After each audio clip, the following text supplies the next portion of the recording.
Bem, pessoal, olha aqui eu de novo, né? Professor Tiago aqui com vocês. A gente tinha visto na última aula como a gente escreve e encontra a fórmula canônica, né, da nossa querida função quadrática, tá?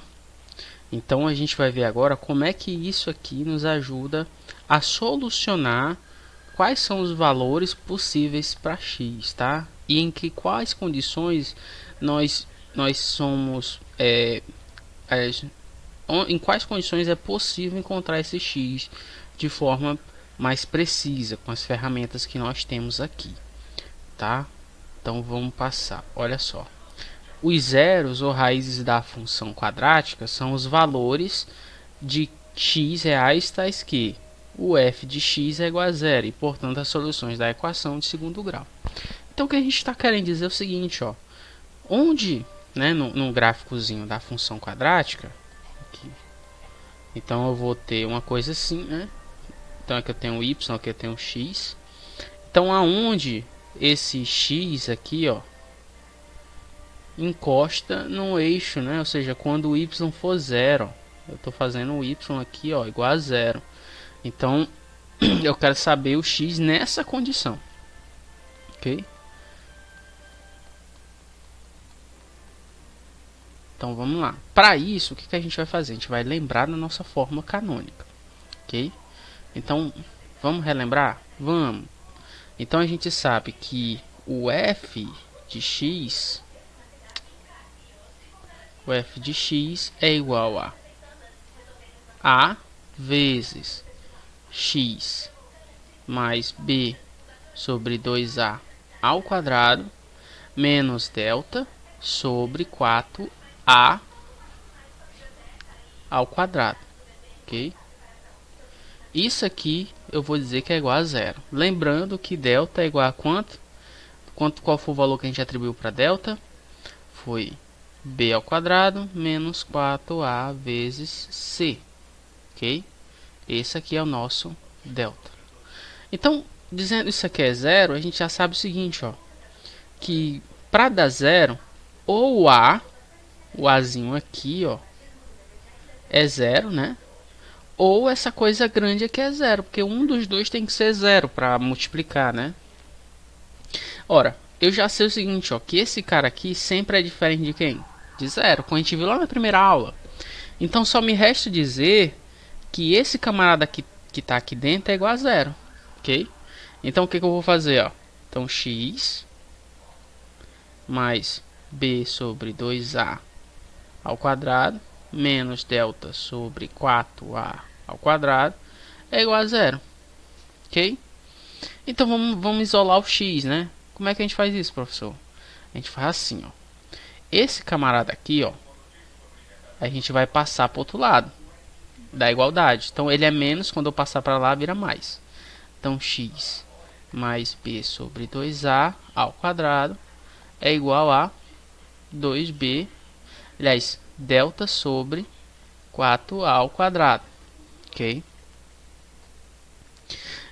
Olha só, quando aqui tem uma potência de 2, né, a gente vai passar para cá.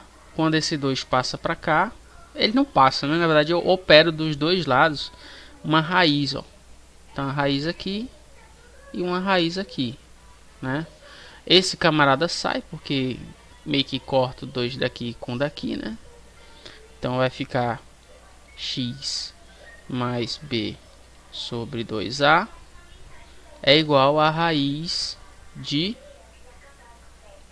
Eu vou até colocar aqui, vou amenizar aqui a anotação. Pronto. Ó, igual, né? Preste atenção no seguinte, ó. Aqui eu tenho 4a ao quadrado, né? Esse 4a nada mais é do que 2a sobre, aliás, elevado ao quadrado. Então, verifique o seguinte, ó, que eu posso reescrever isso aqui assim, ó. 2a. Lembrando que é mais ou menos, tá? Esquecendo aqui, né? Deixa eu apagar aqui. Porque quando a gente tira a raiz, ela pode ser positiva ou negativa, tá? Tomem cuidado com isso. Ó, mais ou menos delta, raiz de delta, né? Sobre 4a ao quadrado, ok? A gente já viu que ela pode ser escrita assim. Ora, agora para isolar o x, né? É só fazer o seguinte, ó, x é igual a menos b sobre 2a. Aí vai ficar sobre a mesma base, né?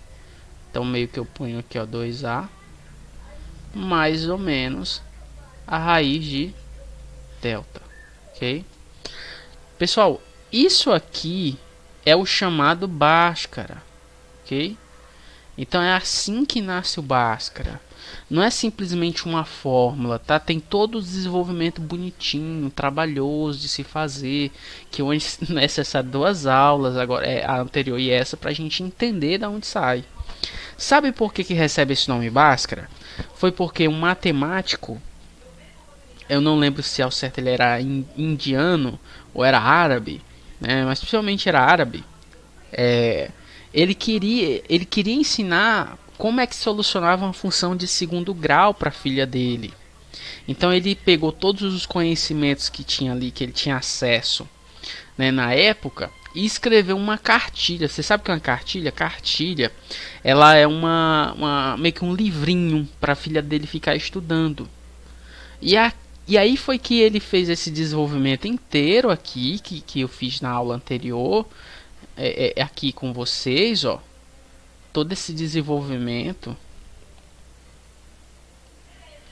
aqui e colocou nessa cartilhazinha para a filha dele, e no final resultava nessa fórmula em que ela só precisaria substituir os valores dos coeficientes, né, para que ela pudesse encontrar o x, ok?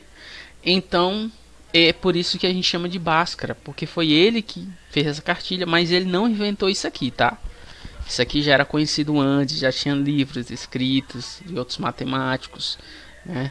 Não se sabe ao certo quem criou esse método de resolução, né? Uma outra curiosidade também é que os babilônios já tinham um certo conhecimento da existência das funções de segundo grau, né? Por que, professor? Que raios os babilônios precisavam disso? É porque eles faziam muitas movimentações em dinheiro, então tinha algumas questões que lidavam com essas questões, aliás, com essas equações de expoente 2, tá? Então essa aqui é o Bhaskara, tá? Olha só, a gente vai ver aqui, ó. O delta, esse valorzinho, por que a gente fez aquilo, né? A gente, lá na primeira aula a gente chamou esse cara aqui de delta, até botei ele de vermelho, é vermelho ele. Por que, professor? É porque ele é o x9, não vou chamar de x9 não.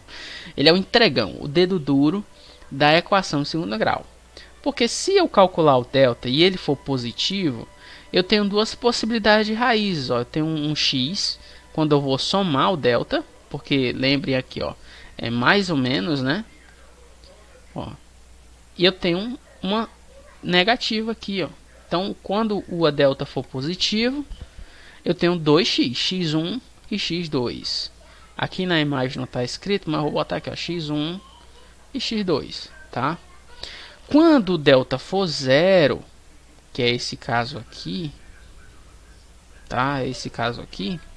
Então, quando ele for zero, você imagina que eu não vou nem somar e nem subtrair ele, né? Então sobra quem? Menos b sobre 2a. Então, isso quer dizer o quê? Quando o delta for zero, eu tenho apenas uma raiz. Se o delta for negativo, a equação não tem solução no ramo dos reais. Significa para vocês aqui do ensino fundamental, não tem solução, ok? Então, reveja isso aqui que é muito importante. O delta é o discriminante. A gente vai ver que tem algumas questões que só sabendo quem é o discriminante já dá bom para resolver, tá? Ó, o significado geométrico eu já falei para vocês, se vocês resgatarem no início da aula, que o significado geométrico, a interpretação geométrica do x, né, quando o y for zero, é esses dois pontos aqui, ó. Quando o x, né, quem é o x quando o y for zero, tá? Então você observa que esse par ordenado aqui é 1, que é o x, e 0, que é o y. E esse outro par ordenado aqui é 3 e 0, porque 3 e 1 são as soluções dessas equações, né?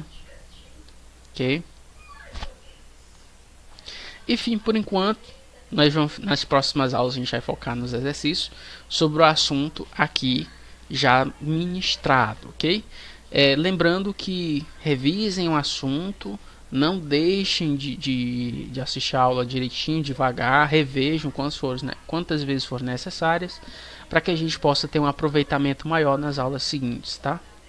Até mais, pessoal!